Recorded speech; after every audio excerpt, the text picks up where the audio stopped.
estamos de vuelta, amables televidentes, en nuestro segundo segmento tocando este tema muy importante sobre la problemática agraria, la problemática del desarrollo rural y cómo lo vemos, qué posibilidades le vemos de avanzar en estos temas en el nuevo gobierno que recién se ha inaugurado y que preside Jimmy Morales. Para hacer el análisis nos acompañan hoy Elmer Velázquez y Karen Slowin, quienes ya nos van ayudando a comprender esta temática. Vamos a comenzar entonces este segundo segmento tratando de situar a qué nos referimos cuando decimos problemática agraria y de qué se trata hablar y qué relación tiene la problemática del desarrollo rural. Vamos a tratar de hacerlo breve, no tenemos tanto tiempo para ello. Y para comenzar le pediríamos a Karen unas primeras ideas sobre esto. Bueno, yo creo que cuando hablamos o mencionamos el tema de la problemática agraria en el país, estamos refiriéndonos concretamente a los retos que significa el uso, la tenencia, la propiedad de la tierra, su legalización y cómo las personas pueden tener un derecho legítimo a cultivar, a producir en su tierra o a usarlo para los fines que estiman conveniente. Y también refiere a esos conflictos que se generan cuando el Estado no funciona adecuadamente para clarificar esos derechos de las personas. Muchas gracias. Entonces, Elmer, ya tenemos situado una primera parte de esta problemática. ¿Cómo lo relacionamos con desarrollo rural?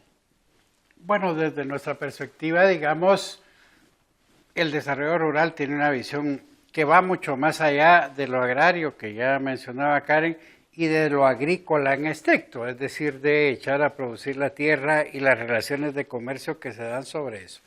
El ámbito de lo rural, en el cual lo agrario y lo agrícola son pieza clave, no agotan el mundo de lo rural. Acá pues ya entramos a un mundo mucho más amplio, la cuestión de la educación, la cuestión de la salud, las culturas que surgen ahí, el uso de los bienes naturales, etcétera, ¿no? La ruralidad, digamos, hace una expresión mucho más amplia, es un ámbito mucho más amplio que lo estrictamente agrícola y agrario.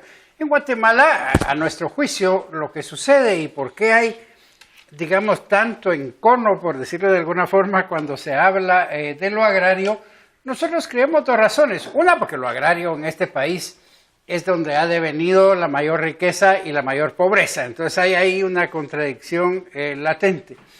Pero a estas alturas de la historia, a nosotros nos parece que mucho del poder acumulado en este país que ha surgido del agro, teme, digamos, que al modernizar las relaciones en el agro, porque, mire, si uno ve hoy, casi no se está planteando ir hacia el socialismo agrario, por decir algo.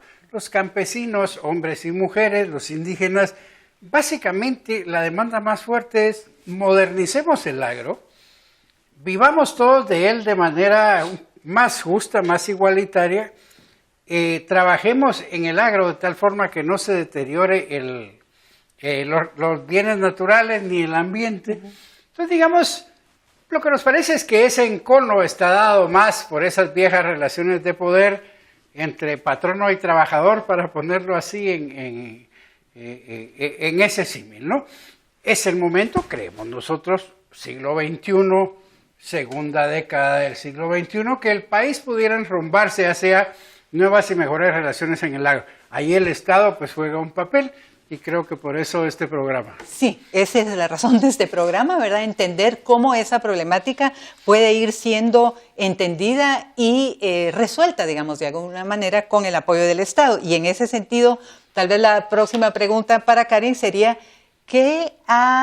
¿cómo ha caminado el Estado en los últimos gobiernos en estos temas? ¿Podemos hablar de algunos avances, algunos entendimientos, o dónde topa el Estado cuando trata de avanzar? Bueno, yo diría que hay una ruta que se ha recorrido y que podríamos ponerle como punto de partida en la historia más reciente del país y que viene de la firma de los acuerdos de paz, ¿verdad? Recuérdense ustedes que todo el conflicto armado que hubo en Guatemala estuvo muy vinculado justamente a su surgimiento, a los conflictos de tierra, a esa lucha justamente por el derecho a una vida digna de las personas en el campo. La firma de los acuerdos de paz implicó firmar un acuerdo que llamamos acuerdo socioeconómico y de situación agraria. Fíjense ustedes cuán importante es el tema, ¿verdad?, que merece un acuerdo en sí mismo. Así que yo creo que ahí se marca un momento muy importante. Estamos cumpliendo este año 20 años de la firma de ese acuerdo y han habido en todos los gobiernos desde entonces, el de Álvaro Arzú, Portillo, Berché, Colom, y vamos a ver con el gobierno del señor Pérez Molina y después Maldonado Aguirre, una trayectoria que se caminó. Se camina muy lento, ¿verdad? Muy como a paso de tortuga. ¿Por qué? Porque como son temas que implican el control sobre uno de los bienes más preciosos que hay en el país, que es la tierra y ahora además el subsuelo, ¿verdad? Entonces hay mucha dificultad en la ciudadanía para ponernos de acuerdo sobre qué debemos hacerlo y cómo se debe controlar. Sin embargo, durante todos estos gobiernos se ha venido caminando. Yo creo que algo importante, por ejemplo, fue el surgimiento primero de la Contierra, ¿verdad? ¿Se recuerdan ustedes? Una comisión, se llamó en su inicio, que era para tratar los conflictos de la tierra. Después esta evoluciona y se llega a llamar Secretaría de Asuntos Agrarios, y es la secretaría que existe hasta la fecha y es responsable de esos conflictos. Vemos una cuestión preocupante que es más bien al revés con el MAGA, ¿verdad? El Ministerio de Agricultura, un ministerio que en los años 70 y 80, incluso todavía en los 90 era muy poderoso, manejaba mucho presupuesto, lo vemos gradualmente declinar. Lo vemos declinar en su capacidad de apoyar a los campesinos con mayores retos para sacar adelante su producción, para poder tener una vida digna y un desarrollo rural incluyente. Entonces vemos que hay lucha por hacer real una política agraria en el país. Llevamos 20 años en ese proceso y recién comentábamos hace unos minutos fuera de cámaras lo importante que fue que finalmente se pudiera aprobar en el gobierno anterior esa política. Pero el problema es que se queda en documento. El reto que tendría el gobierno de Jimmy Morales sería ponerla en marcha, ¿verdad? Aplicar lo que se acordó en esa política para poder avanzar un poco más. Y hay otras políticas, Elmer. Está también la política de desarrollo rural que fue aprobada en el gobierno de Álvaro Colom también, ¿verdad? Sí, que se aprueba con un acuerdo gubernativo y que luego la mantiene el gobierno de Otto Pérez. Y hoy no se sabe, digamos que está vigente el acuerdo gubernativo, eso implicaría que la política tendría que seguir, pero bueno, no ha habido una expresión, como decíamos al inicio, por parte del gobierno en ese sentido. ¿Qué grado de prioridad va a tener? Ahí hay un rasgo importante, porque los técnicos durante el gobierno de Pérez Molina decían que aplicar la política de desarrollo rural integral significaba 560 millones de quetzales más o menos, del cual ellos obtuvieron más o menos la mitad. Decían, tenemos 250 millones de quetzales. Si uno lo ve hoy, que el MAGA perdió 200 millones de quetzales, nos haría predecir que quizá la política no tenga mayor vida, o tenga una vida muy flaca, digamos, para decir de alguna forma, que se reduzca al mínimo del mínimo, y el mínimo del mínimo en esta política lo que significa es donar alimentos. Un Ministerio de Agricultura que, contrario a estar impulsando la producción de alimentos, regala, con las comillas del caso, raciones alimentarias. Eso no tiene sentido, pero bueno, a eso creemos que se puede reducir esta política si no le colocan recursos. Ya este segmento se nos está terminando, pero una pregunta, porque yo sé que este es tema de Karin. Una cosa es tener la política y otra cosa es tener una política económica que responde a esa política. Como que ahí es donde chocan las cosas. Sí, mira, normalmente es un conflicto porque el discurso, o sea, el contenido de un texto puede plantear que se va a hacer esto o aquella cosa, sonarnos muy bien. Yo ayer precisamente estaba revisando el plan de activación de la política de desarrollo rural que dejó el gobierno patriota y resulta que es un texto realmente muy bueno, muy bonito, enfocado en la economía campesina, de infrasubsistencia y demás. Pero después me voy yo a verificar cuál fue el presupuesto que tuvo, cómo se ejecutó y resulta que en la práctica lo que se logra hacer con esa política es muy poquito. Entonces ese divorcio que tenemos está haciendo cada vez más grande, diría yo. Muy bien, muchas gracias. Estamos terminando así nuestro segundo segmento y hemos, amables televidentes, llegado al punto de ver el contraste entre la política que, digámoslo así, los políticos pueden acordar y la política económica, que es la que le asigna o no fondos a una decisión política.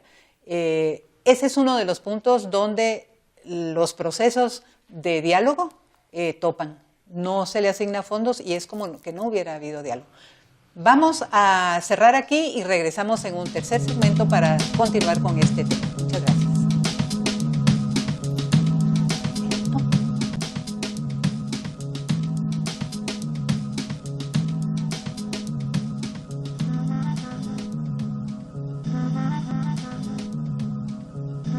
Agroecología que estamos empujando como parte de la propuesta de soberanía alimentaria en la red SAG para nuestro país. Es una propuesta que tiene implicaciones políticas, también culturales, tecnológicas, económicas, culturales. Así es que es una propuesta que integra varios aspectos, ¿verdad? Y en términos prácticos, la agroecología lo que propone es un cambio, digamos, en las políticas, para empezar, o en el pensamiento que tenemos actualmente de la producción de alimentos, que si lo vemos actualmente es un pensamiento que es dependiente de el petróleo, dependiente de la gran industria que fabrica los pesticidas, dependiente de la gran industria que modifica las semillas. Entonces estamos hablando de una agricultura convencional que desde los años 40 pues la tenemos implementada y que ha cambiado la forma de producir los alimentos en el planeta, ¿verdad? Y en Guatemala lo ha hecho también, a tal grado que hoy día la agricultura depende en gran manera de estas grandes industrias. También hay en parte con este modelo que tenemos impuesto a agricultura una pérdida una desvaloración del conocimiento ancestral. Sabemos que nuestras culturas originarias tenían un rico y muy avanzado conocimiento sobre muchos campos, ¿verdad?, científicos, se puede decir. Y la agricultura era uno de ellos, ¿verdad? La agricultura tenía sus formas sus tecnologías y su propia cosmovisión, ¿verdad? Pero eso se ha perdido y entonces lo que trata la agroecología en parte entonces es recuperar ese conocimiento.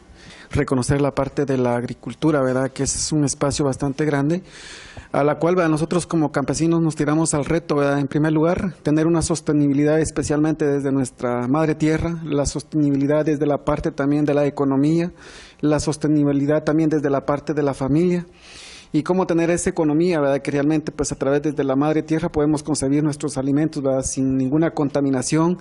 En el espacio, por ejemplo, nosotros, ¿verdad?, en la parte de la región oriente, como el trabajo de agroecología y Oposhesh, ¿verdad?, estamos trabajando en cuanto a lo que era anteriormente lo ancestral. Nuestros abuelos y nuestras abuelas, ¿verdad?, comían lo puro natural, desde la hecha de un abono orgánico, ¿verdad?, también desde la parte de los recursos y elementos naturales como las hojas, los tallos y todo lo que consiste desde la madre naturaleza, ¿verdad? Y creemos nosotros como en el espacio del trabajo, como parte del campesino, que realmente porque estamos diciendo que queremos la vida, que queremos la alegría, que queremos la felicidad para una familia, desde el espacio, que no queremos contaminación desde la propia agua, desde la muerte de la propia tierra, desde el desastre también, desde la parte de los bosques, desde la destrucción de las piedras, desde la contaminación del viento. Entonces nosotros estamos tratando de ver esto, que sea una parte donde realmente genere más vida, y que realmente todos podamos tener pues esa alegría que consiste a través de la biodiversidad. Entonces nosotros allá pues tenemos ese gran reto, lo estamos logrando no solo con una familia, hemos avanzado con muchas organizaciones. Y creo que realmente esto debería ser lo que debería de tratarse a nivel de las instituciones de gobierno, a poner en planteamiento el trabajo desde el espacio, desde la práctica, desde todo lo que se tiene desde la vía campesina, ¿verdad? Porque realmente desde ahí es donde estamos haciendo la sostenibilidad, no solo para una familia, sino a nivel de los pueblos, las comunidades y también desde un país, ¿verdad?, que realmente es triste y doloroso pensarlo, ¿verdad?, cómo nuestro país, Guatemala, un país tan rico, ¿verdad?, en tener todo lo que tiene a través de sus elementos y recursos naturales, ¿verdad?, y a través es un país realmente totalmente en desnutrición crónica y severa, ¿verdad?, que es duro lo que está pasando, ¿verdad?, pero creo que realmente para esto nosotros como campesinos nos ponemos un reto, ¿verdad?, cómo hacer la parte de que toda esta parte de la biodiversidad no se acabe, la agricultura sostenible pues sea el espacio que nos ayude para poder seguir viviendo y luchando, ¿verdad? Un mundo dentro de otro mundo que están conviviendo en este momento, ¿no? Es una cuestión de que el Estado pueda reconocer también estas otras formas de vida en el campo. O sea, lo que está haciéndose también un poco confuso para el Estado es poder entender la cosmovisión de los pueblos indígenas. El reto está también en la cuestión de la modernidad.